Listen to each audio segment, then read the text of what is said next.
নমস্কাৰ, আজি হৈছে ২৭ ডিচেম্বৰ। অসমৰ লগতে ভাৰতৰ বিভিন্ন প্ৰান্তৰ পৰা আজি সন্ধিয়াৰ কেইবাটাও খবৰ আহি পৰিছে। এই মুহূৰ্তত জনাইছোঁ আজিৰ প্ৰথমটো খবৰ।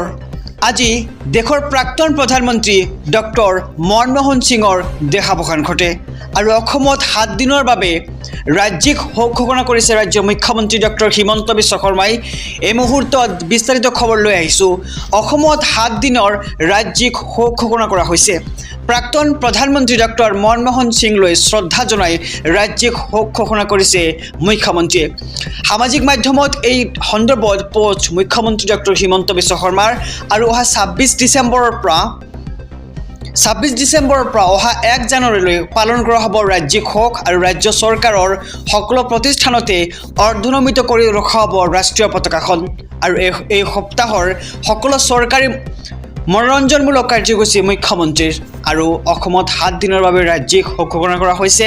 প্ৰাক্তন প্ৰধানমন্ত্ৰী ডক্টৰ মনমোহন সিংলৈ শ্ৰদ্ধা জনাই ৰাজ্যিক শোক ঘোষণা কৰিছে মুখ্যমন্ত্ৰী ডক্টৰ হিমন্ত বিশ্ব শৰ্মাই। আৰু সামাজিক মাধ্যমত এই সন্দৰ্ভত পোষ্ট মুখ্যমন্ত্ৰী ডক্টৰ হিমন্ত বিশ্ব শৰ্মাৰ। এই মুহূৰ্তত জনাইছোঁ আজিৰ দ্বিতীয় নম্বৰ খবৰটো। ৰাজনৈতিক প্ৰেক্ষাপটৰ এটি ডাঙৰ খবৰ। বিজেপিক বিপদত পেলাবলৈ সাজু হৈছে নেকি নীতিশ কুমাৰ? নীতিশ কুমাৰে বিপদত পেলাব নেকি এইবাৰ বিজেপিক? বিজেপি এৰি পুনৰ RJD কংগ্ৰেছৰ সৈতে হাত মিলাব নেকি নীতিশ কুমাৰে? আৰু বিহাৰৰ মুখ্যমন্ত্ৰীলৈ লালু প্ৰসাদ যাদৱৰ ঘনিষ্ঠ বিধায়কৰ অফাৰ। আৰু ৰাজনীতিত সকলো সম্ভৱ, নীতিশ কুমাৰক আদৰিবলৈ সাজু হৈছোঁ আমি। আৰু ৰাজনীতিত স্থায়ী বন্ধু বা শত্ৰু একো নাথাকে। নীতিশ কুমাৰে আমাৰ সৈতে হাত মিলালে চিন্তা চৰ্চা কৰিম। আৰু RJD বিধায়ক ভাই বীৰেন্দ্ৰৰ এই ডাঙৰ মন্তব্য আৰু সলনি হ'ব নেকি বিহাৰৰ ৰাজনীতিৰ প্ৰেক্ষাপট? আৰু RJD বিধায়ক ভাই বীৰেন্দ্ৰৰ মন্তব্যক লৈ তোলপাৰে এইবাৰ বিহাৰৰ ৰাজনীতি। আৰু নীতিশ কুমাৰে বিপদত পেলাব নেকি এইবাৰ বিজেপিক? বিজেপি এৰি পুনৰ RJD কংগ্ৰেছৰ সৈতে হাত মিলাব নেকি নীতিশ কুমাৰে?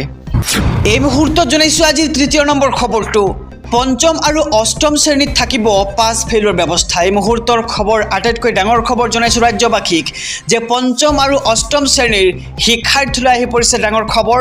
পৰীক্ষাত ফেইল কৰিলে পাছ কৰাই দিয়া নহ'ব কৰ্তৃপক্ষৰ ফালৰ পৰা। এই মুহূৰ্তৰ খবৰ জনাই গৈছোঁ যে পৰীক্ষাত ফেইল কৰিলে পাছ কৰাই দিব নোৱাৰিব এতিয়া কৰ্তৃপক্ষই। ২ মাহৰ ভিতৰত পুনৰ পৰীক্ষা দিব লাগিব পঞ্চম আৰু অষ্টম শ্ৰেণীৰ ছাত্ৰ ছাত্ৰীসকলে।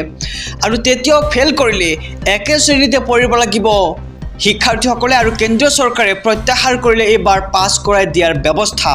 আৰু ফেইল কৰিলে স্কুল এৰিবলৈ বাধ্য কৰাব নোৱাৰিব কোনো শিক্ষাৰ্থীক। আৰু নতুন শিক্ষানীতিৰ আধাৰত এই নিয়ম আনিলে কেন্দ্ৰীয় চৰকাৰে। আৰু পৰীক্ষাত ৰিজাল্ট ভাল কৰিলেহে যাব পাৰিব এতিয়া পৰৱৰ্তী শ্ৰেণীলৈ।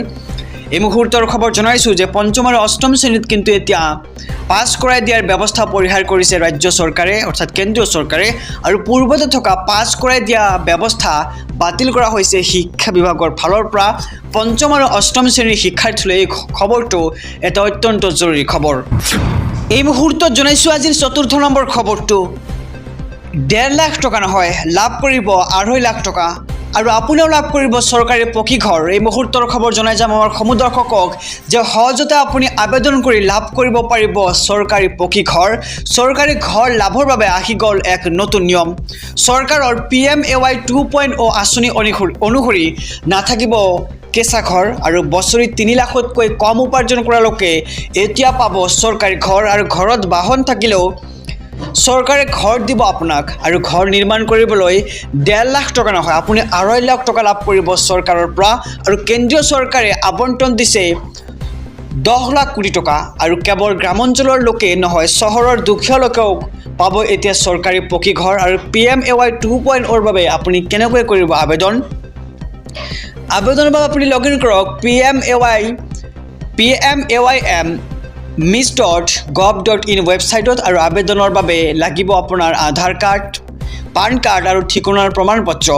আৰু ১ কোটিৰো অধিক লোকক ঘৰ দিয়াৰ লক্ষ্য এতিয়া চৰকাৰৰ। আৰু আপুনি সহজতে আবেদন কৰি লাভ কৰিব পাৰিব চৰকাৰী পকী ঘৰ। আৰু চৰকাৰী ঘৰ লাভৰ বাবে আহি গ'ল নতুন নিয়ম। আৰু এতিয়াৰ পৰা ১.৫ লাখ নহয় ২.৫ লাখ টকা লাভ কৰিব আপুনি চৰকাৰী ঘৰৰ বাবদ। এই মুহূৰ্তত জনাইছোঁ আজিৰ পঞ্চম নম্বৰ খবৰটো। দেশৰ প্ৰাক্তন প্ৰধানমন্ত্ৰী ডক্টৰ মনমোহন সিঙৰ বিয়োগত শোকস্তব্ধ দেশবাসী ৰাষ্ট্ৰপতি প্ৰধানমন্ত্ৰী অসমৰ মুখ্যমন্ত্ৰীৰ শোক প্ৰকাশ প্ৰাক্তন প্ৰধানমন্ত্ৰী মনমোহন সিঙৰ বিয়োগত এতিয়া শোকস্তব্ধ দেশবাসী ভাৰতীয় অৰ্থনীতি ব্যৱস্থাৰ সংস্কাৰ কৰা মনমোহন সিঙক সোঁৱৰিছে এতিয়া দেশবাসীয়ে ৰাষ্ট্ৰপতি দ্ৰৌপদী মুৰ্মু প্ৰধানমন্ত্ৰী নৰেন্দ্ৰ মোদীৰ শোক প্ৰকাশ আৰু তেওঁৰ মৃত্যু দেশৰ বাবে এক ক্ষতি বুলি প্ৰকাশ ৰাষ্ট্ৰপতি দ্ৰৌপদী মুৰ্মুৰ দেশবাসীৰ জীৱন উন্নত কৰাৰ তেওঁ প্ৰয়াস কৰিছিল এই মন্তব্য দেশৰ প্ৰধানমন্ত্ৰী নৰেন্দ্ৰ মোদীৰ আৰু মনমোহন সিঙৰ ব্যক্তিত্বক সুঁৱৰি মুখ্যমন্ত্ৰী হিমন্ত বিশ্ব শৰ্মাৰ এক বিশেষ পোষ্ট দেখিবলৈ পোৱা যায় সামাজিক মাধ্যমত তাৰ প্ৰতিটো বাৰ্তালাপ সৰলতা শালীনতা আৰু বৌদ্ধিক দক্ষতাৰ উমান পাইছিল মুখ্যমন্ত্ৰী ডক্টৰ হিমন্ত বিশ্ব শৰ্মাই এই মন্তব্য কৰে আৰু এগৰাকী অভিভাৱকক হেৰুৱাই মৰ্মাহত এতিয়া কংগ্ৰেছ কাইলৈ ৰাষ্ট্ৰীয় মৰ্যাদাৰে সম্পন্ন কৰা হ'ব দেশৰ প্ৰধানমন্ত্ৰী ডক্টৰ মনমোহন সিঙৰ শেষকৃত আৰু 7 দিনৰ বাবে দেশত ঘোষণা কৰা হৈছে ৰাষ্ট্ৰীয় শোক দিৱস আৰু ডক্টৰ মনমোহন সিঙৰ দেহাৱসানৰ বাবে কংগ্ৰেছে বাতিল কৰিছে পূৰ্বৰ নিৰ্ধাৰিত সকলো কাৰ্যসূচী আৰু প্ৰাক্তন প্ৰধানমন্ত্ৰী মনমোহন সিঙৰ বিয়োগত এতিয়া শোকস্তব্ধ সমগ্ৰ দেশবাসী এই মুহূৰ্তত জনাইছোঁ আজিৰ 6 নম্বৰ খবৰটো 1 জানুৱাৰীৰ পৰা নচলা হ'ব হোৱাটছএপ তালিকাত আছে নেকি আপোনাৰ মোবাইল ফোনটো এতিয়াই চাই লওক এণ্ড্ৰইড ফোন ব্যৱহাৰকাৰীসকলৰ বাবে আহি পৰিছে জৰুৰী খবৰ অহা 1 জানুৱাৰীৰ পৰা কেইবাটাও মডেলত এতিয়া অচল হৈ পৰিব হোৱাটছএপ আৰু তালিকাত ছেমছাঙৰ পৰা মটৰলৈকে কেইবাটাও কোম্পানীৰ মডেল অন্তৰ্ভুক্ত কৰা হৈছে আৰু এতিয়া আপুনি পৰীক্ষা কৰক আপোনাৰ এণ্ড্ৰইড ফোনৰ অপাৰেটিং ছিষ্টেম এণ্ড্ৰইড কিটকাৰ্ট বা তাতকৈ পুৰণি ভাৰ্চনৰ মোবাইলত বন্ধ হৈ পৰিব হোৱাটছএপ আৰু 10 বছৰ অধিক পুৰণি মোবাইলত আৰু হোৱাটছএপ চলাব নোৱাৰিব আপুনি আৰু হোৱাটছএপেই নহয় ফেচবুক আৰু ইনষ্টাগ্ৰামৰ নচলাৰ সম্ভাৱনা দেখা গৈছে অহা 1 জানুৱাৰীৰ পৰা আৰু এণ্ড্ৰইড ফোন ব্যৱহাৰকাৰীসকলৰ বাবে আহি পৰিছে এক জৰুৰী খবৰ 1 জানুৱাৰীৰ পৰা কেইবাটাও মডেলত নচলা হ'ব হোৱাটছএপ এই মুহূৰ্তত জনাইছোঁ আজিৰ 7 নম্বৰ খবৰটো নাইডু চৰকাৰৰ বৃহৎ ঘোষণা মছজিদৰ ইমাম আৰু মৌলানাক দিব 5ৰ পৰা 10,000 টকা নতুন বছৰত সংখ্যালঘুৰ বাবে বৃহৎ আঁচনি আনিব এবাৰ এন চন্দ্ৰবাবু নাইডুৱে নতুন বছৰত সংখ্যালঘুৰ বাবে বৃহৎ আঁচনি আনিব এবাৰ চন্দ্ৰবাবুৱে 2025 বৰ্ষৰ পৰাই মছজিদৰ ইমাম আৰু মৌলানাই লাভ কৰিব 5ৰ পৰা 10,000 টকা আৰু 2025ৰ পৰাই তেওঁলোকে লাভ কৰিব এই ধনৰাশি আৰু অন্ধ্ৰপ্ৰদেশ চৰকাৰে লৈছে এই বৃহৎ সিদ্ধান্ত আৰু ইমামক 10,000 আৰু মৌলানাক প্ৰদান কৰা হ'ব 5,000 টকা আৰু মছজিদৰ ইমাম আৰু মৌলানাৰ বাবে 90 কোটি টকা আবণ্টন এতিয়া চন্দ্ৰবাবু নাইডু চৰকাৰৰ আৰু চন্দ্ৰবাবু নাইডুৰ চৰকাৰৰ সংখ্যালঘুৰ দপ্তৰৰ এই বৃহৎ ঘোষণা এই ঘোষণাৰ পিছতে আনন্দত উৎফুল্লিত এতিয়া অন্ধ্ৰপ্ৰদেশৰ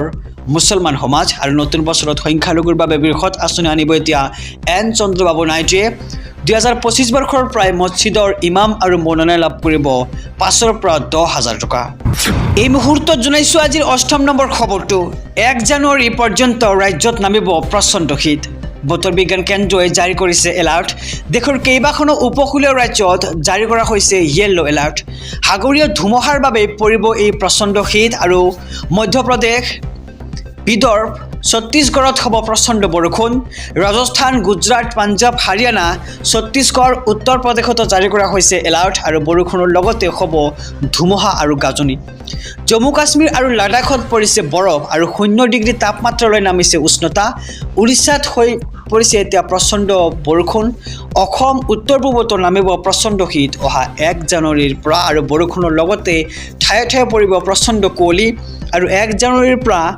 আৰু 1 জানুৱাৰী পৰ্যন্ত ৰাজ্যত নামিব প্ৰচণ্ড শীত বতৰ বিজ্ঞান কেন্দ্ৰই জাৰি কৰিছে এতিয়া এলাৰ্ট দেশৰ কেইবাখনো উপকূলীয় ৰাজ্যত জাৰি কৰা হৈছে য়েল্লো এলাৰ্ট আহিছোঁ পৰৱৰ্তী খবৰৰ মাজলৈ নতুন বছৰৰ পূৰ্বে লাখ লাখ মহিলাৰ ঘৰলৈ আহিব লক্ষ্মী প্ৰতিগৰাকী দৰিদ্ৰ পৰিয়ালত জীৱন ৰক্ষা কৰিব এই লক্ষ্মীয়ে লাখ লাখ মহিলা পৰিয়ালৰ বাবে ৰেচন কাৰ্ডখন হৈছে এতিয়া ঘৰৰ লক্ষ্মী এই ৰেচন কাৰ্ড থাকিলে আপুনি লাভ কৰিব নিৰাপত্তা ৰেচন কাৰ্ড থকা প্ৰতিটো পৰিয়ালে লাভ কৰিব চাউল দালি আৰু চেনি ৰেচন কাৰ্ড থকা প্ৰতিটো পৰিয়ালে লাভ কৰিব এতিয়া চৰকাৰৰ অৰুণোদয় আঁচনি আৰু মাহে লাভ কৰিব 1250 টকাকৈ আৰু চাউলৰ লগতে লাভ কৰিব টকা আৰু ৰেচন কাৰ্ড থকা প্ৰতিটো পৰিয়ালে লাভ কৰিব 5 লাখ টকাৰ বিনামূলীয়া চিকিৎসা সেৱা আৰু ৰেচন কাৰ্ড থাকিলেই লাভ কৰিব আপুনি চৰকাৰী ঘৰ আৰু ৰেচন কাৰ্ডখনেই হ'ব এতিয়া আয়ৰ প্ৰমাণপত্ৰ আৰু ৰেচন কাৰ্ডখনো হ'ব এতিয়া পৰিয়ালৰ পৰিচয় পত্ৰ অৰ্থাৎ এই ৰেচন কাৰ্ড এতিয়া